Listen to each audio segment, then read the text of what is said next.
Hello students, मैं संतोष मिश्रा जेपीआईसी के online class में आपका स्वागत करता हूं। विद्यार्थियों, कल की क्लास में हमने पढ़ा था रासायनिक अभिक्रियाओं के प्रकार के बारे में, जिसमें कुल मिलाकर के हमने 5 प्रकार की अभिक्रियाएं पढ़ी थी। आज के इस क्लास में हम पढ़ेंगे संक्षारण क्या होता है और विकृत गंधिता, और इनसे बचने के उपाय क्या होते हैं उनके बारे में डिस्कस करेंगे। तो विद्यार्थियों, संक्षारण किसी भी धातु की वस्तु को जो है यदि हम लंबे समय तक वायु एवं आर्द्रता की उपस्थिति में रख देते हैं तो उस धातु का धीरे धीरे क्षय होने लगता है, और यह प्रक्रिया जो है संक्षारण कहलाती है। जैसे अगर सामान्य रूप से हम देख लें कि लोहे की किसी भी वस्तु को हम अगर बाहर रख देते हैं या उस पर जो है बराबर नमी एवं हवा पड़ती रहती है तो वह धीरे धीरे जो है क्षय होने लगती है, उस पर जंग लगने लगती है, मूर्छा लगने लगता है और धीरे धीरे वह गल करके नष्ट हो जाती है। तो यह प्रक्रिया जो है कि अगर कोई धातु की वस्तु धीरे धीरे किसी भी तरीके से उसका क्षय होने लगता है तो वह जो है प्रक्रिया संक्षारण कहलाती है। जैसे आपका लोहे पर जंग लगना, लोहे पर जंग लगना, दूसरा आपका तांबे की बर्तन पर हरे रंग की परत जमना,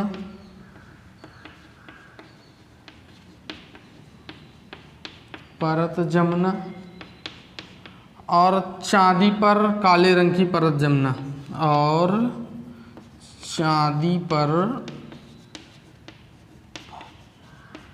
काले रंग की परत जमना आदि।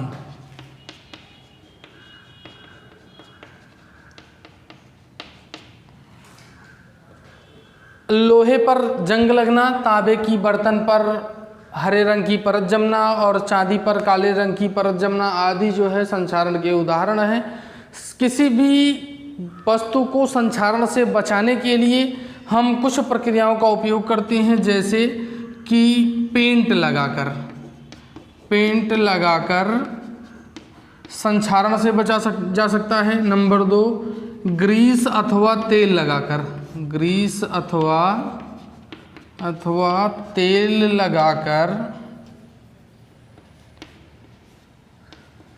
तेल लगाकर। तीसरा है आपका यसद लेपन द्वारा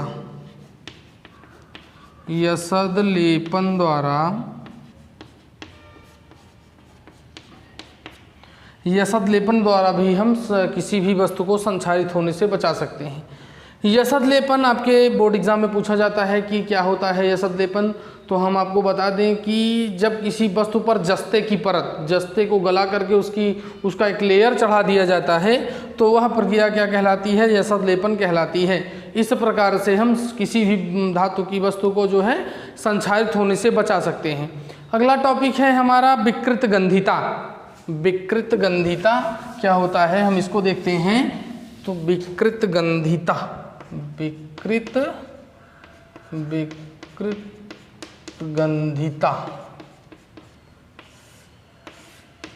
स्टूडेंट्स, विकृत गंधिता एक सामान्य लाइफ में यह प्रक्रिया घटती है, लेकिन हम लोग ध्यान नहीं देते हैं।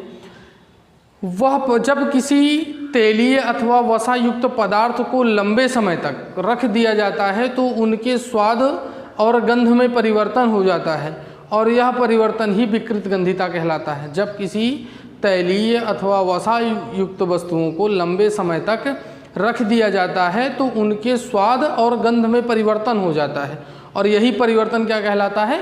विकृत गंधिता कहलाती है। जैसे अगर हम देख लें, चिप्स वगैरह अगर रख देते हैं, चिप्स रख देते हैं या फिर कोई नमकीन रख देते हैं और लंबे समय तक रखा जाता है तो उसके स्वाद में परिवर्तन हो जाता है, और जो महक आती है वो अजीब टाइप की कुछ महक आती है। जैसे अगर तेल की बोतल हमारे लोगों के यहाँ आती है, अगर तेल की बोतल को काफ़ी दिन के बाद हम अगर स्मेल उसका देखें तो वो सामान्य जो ताज़ा तेल होता है उसकी अपेक्षा उसकी महक जो है वो बदल जाती है। तो उसमें क्या हो गया, वो विकृत गंधित हो गई। विकृत गंधित या विकृत गंधिता से वस्तुओं को बचाने के लिए हम कुछ प्रक्रिया का उपयोग करते हैं। जैसे ऐसे जगह पर रखते हैं जहाँ पर जो है ऑक्सीजन की अनुपस्थिति हो या ऑक्सीजन ज़्यादा ना पाए हो, पहली बात। दूसरी बात जो है, हम जब किसी भी बर्तन में उसको रखें, तेलीय अथवा वसायुक्त तो पदार्थ अगर किसी बर्तन में रख रहे हैं तो उसमें प्रयास करें कि ऑक्सीजन कम से कम हो और कोई एंटीऑक्सीडेंट जो है मिला दिया जाए। तो एंटीऑक्सीडेंट के रूप में हम देखते हैं कि नाइट्रोजन गैस मिलाई जाती है। जो हमारे जो है मार्केट में चिप्स वगैरह आते हैं, देखिए एयर पैक होते हैं। तो एयर पैक होने का सीधा सा मतलब है कि पहली बात तो वो टूटे ना, अगर ज़्यादा मात्रा में आती है तो वजन के कारण टूट सकती है। तो लेकिन अगर एयर पैक कर देंगे तो वो एयर पर उसका भार चला जाएगा और वो टूटेगा नहीं। दूसरी बात, अगर ऑक्सीजन को हटा करके नाइट्रोजन डाल दिया जाएगा तो अगर 6 महीने बाद भी बिकेगा तब भी उसके स्वाद में कोई परिवर्तन नहीं होगा। और एंटीऑक्सीडेंट के रूप में हम घर पर अगर सामान्य रूप से यूज़ करें तो देखिए अचार और सिरके वगैरह घर में रखे जाते हैं। अब वो विकृत गंधिता से बचाने के लिए उनको उसमें जो है नमक ज़्यादा डाल दिया जाता है, जिससे जो है वो विकृत गंधित ना हो, खराब ना हो और लंबे समय तक चल सके। तो विद्यार्थियों, विकृत गंधिता इस चैप्टर का लास्ट हेडिंग था, उसको मैंने आपको बता दिया। अगर इसके आगे जो है जो भी प्रैक्टिस सेट हैं आपके बुक में उसको हम हल करवाएंगे। तो अगर ना समझ में आया हो तो फिर से आप बार बार वीडियो देखेंगे तो आपको समझ में आ जाएगा। इसी तरीके से ऑनलाइन क्लासेस आप पढ़ते रहिए और नोट्स बनाते रहिए। धन्यवाद।